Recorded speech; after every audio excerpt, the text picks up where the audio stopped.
मुखार्थिभिर्मुनिभिरष्टसमस्तदोषये विद्याशिषा भगवती परमा हि देवी शब्दात्मिका शून्मलर्गजूषां निधानमुद्गीतरिम्म पदपाठवताञ्च सन्नं देवी त्रयी भगवती भवभावनाय भक्ता च सर्वजगतां परमार्थहन्त्री मेधासि देवी विदिताखिल शास्त्रसारा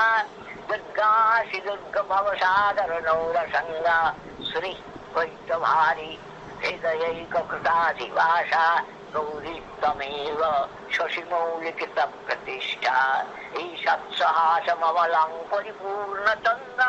बिम्बानुकारी कनकोत्तमकान्तिकान्तम् उत्तद्भुतं प्रहितमाप्तरुषा तथापि वक्त्रं विलोक्य सहसा महिषा